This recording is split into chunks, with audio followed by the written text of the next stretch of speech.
Gelandang Manchester United Scott McTominay kembali menjadi pahlawan kemenangan negaranya Skotlandia saat berhadapan dengan Siprus di matchday kelima kualifikasi Euro 2024. Padahal pada bursa transfer musim panas kemarin, pemain 26 tahun itu sempat dikabarkan masuk dalam daftar jual setan merah. Sementara itu, Erik ten Hag sendiri tidak masalah jika McTominay tidak pindah klub di musim panas ini. Situasi ini disebabkan karena stok gelandang Manchester United juga cukup terbatas. Sayangnya, bakat yang dimiliki oleh McTominay belum mampu dimaksimalkan oleh Erik ten Hag. Sejauh ini, ia baru diturunkan pada 2 laga Liga Premier Inggris dan belum menyumbang gol. Padahal, jika melihat performanya di tim nasional, McTominay adalah gelandang pekerja keras yang berbahaya. Meski berposisi sebagai gelandang, ia telah mencetak 6 gol dari 5 laga kualifikasi Piala Eropa. Ketajaman McTominay bahkan sudah terlihat sejak matchday pertama penyisian grup A saat melawan Siprus. Bersama dengan John McGinn, McTominay yang masuk sebagai pemain pengganti berhasil mencetak brace di akhir babak kedua untuk kemenangan 3-0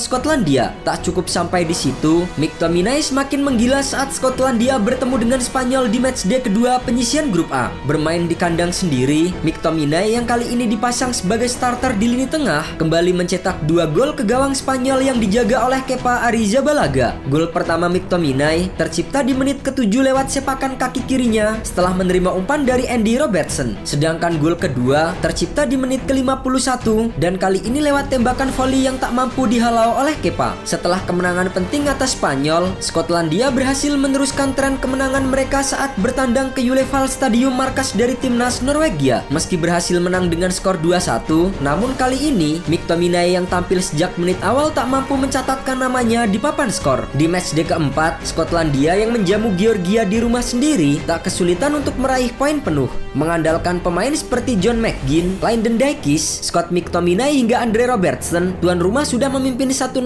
saat laga baru berjalan 6 menit. Pelakunya adalah Callum McGregor. Skotlandia setidaknya butuh waktu hingga awal babak kedua untuk menggandakan keunggulan. Kali ini, giliran McTominay yang kembali mencatatkan namanya di papan skor, sekaligus memastikan timnya menang 2-0 atas Georgia. Setelah meraih 4 kemenangan beruntun, kini Skotlandia diambang meraih tiket ke Piala Eropa 2024 usai menang telak 3-0 di kandang Siprus. Pada matchday kelima pada Sabtu 9 September dini hari waktu Indonesia Barat, Scott McTominay, Ryan Porteous dan John McGinn mencetak gol dalam tempo 30 menit di awal laga. Anak-anak asuhan Steve Clarke berpeluang menyegel tiket ke Jerman pada tahun depan saat babak kualifikasi menyisakan 3 laga. Hal itu bisa terjadi seandainya Norwegia dan Georgia bermain imbang di Oslo Rabu mendatang. Namun jika mereka gagal melakukan hal tersebut, maka harapan mereka untuk tampil di Piala Eropa hanya angan-angan semata. Hanya kami yang bisa membuat kami gagal melaju. Jadi kami hanya harus tenang dan fokus. Para pendukung boleh berpesta, namun kami harus segera berlatih dan bersiap untuk laga berikutnya. Sementara itu, McTominay terus bersinar bersama dengan timnas Skotlandia meskipun ia jarang dimainkan di Manchester United.